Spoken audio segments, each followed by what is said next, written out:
Hello everyone, test temptation ગુજરાતીમાં તમારા બધાનું સ્વાગત છે। આજે આપણે બનાવીશું કાચા બટેકામાંથી એક સરસ મજાનો નાસ્તો, જેને તમે 1 મહિના સુધી સ્ટોર કરી શકો છો અને જ્યારે પણ તમને ચા નાસ્તામાં લેવું હોય ત્યારે આને લઈ શકો છો। એકદમ ખસ્તા બનવાનો છે। આ છે નમકપારા કાચા બટેટાના। નમકપારા એટલે કે આપણે ગુજરાતીમાં આને કહી શકીએ શક્કરપારા। આપણે નોર્મલી ગળ્યા શક્કરપારા ખાતા હોઈએ છીએ, પણ આ થોડા સોલ્ટી અને થોડા સ્પાઇસી બનવાના છે।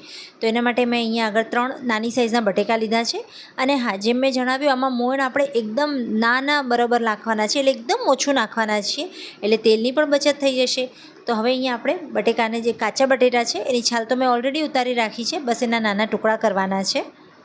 આપણે આને પીસવાના છે, એટલા માટે નાના ટુકડા હશે તો જલ્દી પીસાઈ જશે।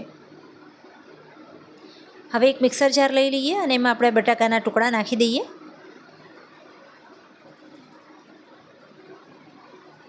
અને હવે આને સ્પાઇસી કરવા માટે હું અહીંયા આગળ લીલા મરચાંનો ઉપયોગ કરું છું। આની જગ્યાએ તમે કાળા મરીનો ઉપયોગ કરી શકો છો, ડાયરેક્ટ કાળા મરીનો પાવડર પણ લઈ શકો છો। મેં અત્યારે લીલા મરચાંનો ઉપયોગ કર્યો છે। લગભગ આ 7થી 8 કે 10 નંગ જેટલા લીલા મરચાં હશે। નાની સાઇઝના હતા, ખૂબ નાની સાઇઝના છે, એટલા માટે મેં આટલા બધા લીધા છે। મોટી સાઇઝ હોય તો તમે 4 કે 5 જ લેજો। બરાબર આને પીસી લીધા છે। આમાં મેં પીસતી વખતે પાણીનો ઉપયોગ બિલકુલ નથી કર્યો, પણ જો તમને એમ લાગે કે અહીંયા પાણીની જરૂર છે તો 1 કે 2 ચમચી નાખજો। આમાં આપણે વધારે પાણીનો ઉપયોગ નથી કરવાનો, કારણ કે આપણે મોણ ઓછું નાખીએ છીએ, એટલે જો તમે પાણી વધારે અહીંયા નાખી દીધું હશે તો તમારા શક્કરપારા ક્રિસ્પી નહીં બને। એક બાઉલમાં આને કાઢી લઈશું અને હવે બાકીની મસાલા કરીએ, જેમાં સ્વાદ પ્રમાણે મેં અહીંયા મીઠું નાખ્યું છે। અત્યારે લોટના ભાગનું મીઠું પણ મેં અત્યારે જ નાખી દીધું છે અને જીરું નાખ્યું છે। સાથે જ અહીંયા 2 ટેબલ સ્પૂન જેટલું આપણે તેલ લીધું છે। અત્યારે ટોટલ મારો 2 કપ મેંદો ગયો હતો આના અંદર। વોઇસ ઓવર હું પાછળથી કરું છું, એટલે મને ખ્યાલ છે કે 2 કપ મેંદો મેં નાખ્યો છે। તમારે ધીમે ધીમે સાચવીને મેંદો નાખવાનો છે। પહેલાં મેં 1 કપ મેંદો નાખ્યો છે। મેં જીરાનો ઉપયોગ કર્યો છે, તમે વાટેલા કાળા મરી લઈ શકો છો। જો તમે લીલા મરચાં ન નાખ્યા હોય તો આ સ્ટેજ ઉપર તમે બોરકૂટા કાળા મરી લઈ શકો છો, અજમો લઈ શકો છો, હિંગ વગેરે તમારે નાખવી હોય તો નાખી શકો છો। મેં એકદમ ઓછા મસાલામાં કર્યું છે। 1 કપ લોટ આપણે નાખ્યો, હવે અડધો કપ બીજો નાખું છું અને આના પછી પણ મેં અડધો કપ નાખ્યો હતો। ટોટલ મારો 2 કપ લોટ આટલામાં ગયો હતો। બિલીવ મી ફ્રેન્ડ્સ, આ છે ને, આ બટેકામાંથી બને છે। એક તો મોણ ઓછું જાય છે એટલે આપણું તેલની બચત થાય છે, અને બટેકામાંથી બને છે એટલે નાસ્તાનો ટેસ્ટ બહુ સરસ આવે છે। તમે એકવાર ચોક્કસથી ટ્રાય કરજો। લોટ આપણે એકદમ પરફેક્ટ બાંધી લીધો છે, બહુ ઢીલો નહીં, બહુ ટાઈટ નહીં એવો, અને ઉપરથી તેલ નાખીને કેળવી પણ લીધો છે। હવે આ લોટને વણતી વખતે છે ને, તમારે અટામણ તો લેવું જ પડશે। અહીંયા આગળ મેંદાનો જ આપણે ઉપયોગ કરીશું અટામણમાં, કારણ કે મેંદાનો જ લોટ બાંધ્યો છે, પણ મેં અત્યારે એકદમ ઓછો અટામણ લીધું છે, એટલે કે કોરો લોટ મેં ખૂબ જ ઓછો લીધો છે। આમાં આપણે બટેકાનો ઉપયોગ કર્યો છે, એટલે આ થોડું તમને હાથમાં ચોંટતું હોય એવું લાગશે, કે જમીન ઉપર કે પ્લેટફોર્મ પર કે તમે જેના પર ઉપર વણતા હોય ને ત્યાં ચોંટવાનો ડર રહે છે, એટલા માટે તમે થોડું અટામણ જો લઈ લેશો તો ચોંટશે નહીં। હવે આપણે આની એક રોટલી વણવાની છે। મોટી સાઇઝની આપણાથી થાય એટલી મોટી સાઇઝની રોટલી વણીશું, અને બહુ પતલી નહીં, એકદમ કાગળ જેવી પણ નથી કરવાની, અને આપણી ફુલકા હોય એવી પણ નથી કરવાની, અને ન આપણે એકદમ ભાખરી જેવી કરવાની છે। આપણે આને પરાઠા જેવી કરતા હોય ને, બસ પરાઠા કેવા કરીએ આપણે, બસ એટલું જ રાખવાનું છે। તો જો મેં અહીંયા વણી લીધું છે, અને જો ક્યાંક ક્યાંક મારું કાણું પડી ગયું ને, આ બટેકાના ટુકડા રહી જાય ને તો આવું કાણું પડી જાય છે, તો એ વાતનું પણ ખાસ ધ્યાન રાખજો, કે એટલે જ બટેકા ટુકડા કરીને જ તમે પીસજો। મેં ટુકડા કરીને પીસ્યું તો પણ જુઓ ક્યાંક ક્યાંક તો રહી જ જાય છે, તો કંઈ વાંધો નહીં, એને આપણે પાછળથી કાઢી શકીએ છીએ।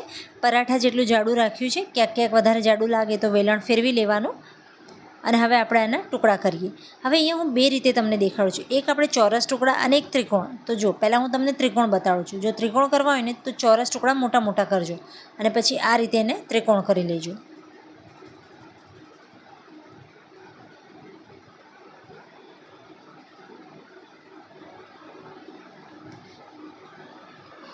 તો જુઓ, એક કાઢીને દેખાડું છું, આ ત્રિકોણ આપણા બની ગયા છે। આ રીતે તમે ઝડપથી ત્રિકોણ શેપ આપી શકો છો। બીજી એક રોટલી વણી છે, આપણે આમાં ચોરસ ટુકડા કરીશું। હું આજે ચોરસ જ ટુકડા વધારે કરવાની છું, મને ત્રિકોણ થોડો એનો આકાર પસંદ નથી, અને બીજું આ ડાયમંડ શેપ છે। જુઓ, આ રીતે ડાયમંડ શેપ પણ તમે આપી શકો। ડાયમંડ કર્યા પછી વચ્ચેથી પણ તમે આ રીતે કાપશો તો ત્રિકોણ બની જશે। આ થોડું શાર્પ ત્રિકોણ છે, ઓલું આમ થોડું પહોળું હતું ને, આ ઊભું છે વધારે। તમને જે પસંદ આવે, હું આ પણ કરવાની છું, ચોરસ પણ કરવાની છું। લાસ્ટમાં મેં ચોરસ જ કર્યા હતા, કારણ કે મને થોડો ચોરસનો શેપ વધારે સારો લાગે છે। અને આ રીતે છે ને, ફોકથી આના કાણા કરી લેજો। જો ફોકથી કાણા નહીં કરો તો તેલમાં ગયા પછી આ ફૂલીને એકદમ પૂરીઓ જેવા બની જશે।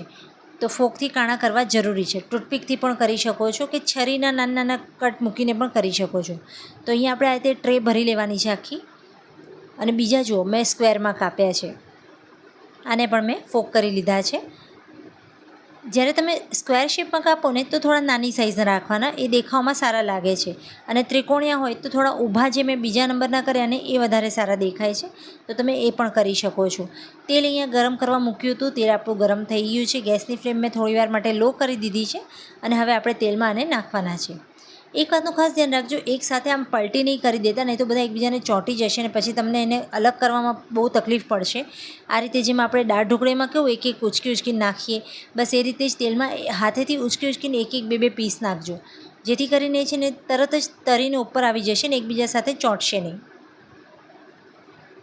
તેલ આપણું ગરમ થઈ ગયું હતું એટલે મેં લો ફ્લેમ કરી દીધી છે. જ્યારે લાગશે ત્યારે હું એને મીડિયમ કરી દઈશ. તો મીડિયમ અને લોના વચ્ચે જ આપણે રહેવાનું છે, હાઈ ફ્લેમ નથી જવાનું.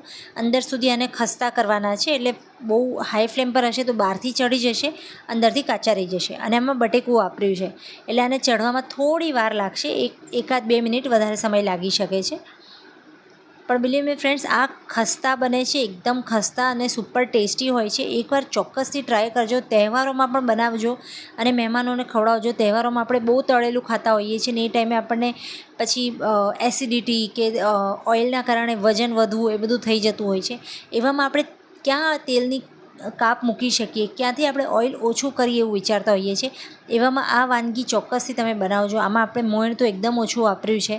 તમે વગર મોયણે પણ કરી શકો છો. એકવાર એ ટ્રાય કરજો અને મને કમેન્ટ્સમાં આવીને જણાવજો કે વગર મોયણના કેવા બન્યા છે. મેં ટ્રાય નથી કર્યા, હું થોડું ઘણું તો નાખું જ છું મોયણ, પણ તમે એકવાર વગર મોયણના પણ બનાવજો. મારી ગણતરી કહે છે કે ચોક્કસ એ પણ સારા જ બનશે. તો જો વાતમાં આપણે વાતો કરીએ એમાં તો આપણા શક્કરપારા સરસ ગોલ્ડન થઈ ગયા એટલે મેં કાઢી લીધા છે. આ રીતે જ બાકીના પણ બધા હું તળીને તૈયાર કરી લઈશ. તો લો, તૈયાર છે આપણા સરસ મજાના થોડા સોલ્ટી થોડા સ્પાઇસી એવા શક્કરપારા. તો તૈયાર છે આપણો કાચા બટેકામાંથી બનતો એક સરસ મજાનો સોલ્ટી અને સ્પાઇસી એવો સરસ મજાનો એક નાસ્તો, એટલે કે નમકપારા શક્કરપારા. આઈ હોપ આજની આ વાનગી તમને પસંદ આવી હશે. પસંદ આવી હોય તો લાઇક, શેર અને કમેન્ટ્સ કરવાનું ન ભૂલતા. મળીએ આવી જ કોઈ અવનવી વાનગીઓ સાથે. ત્યાં સુધી આવજો.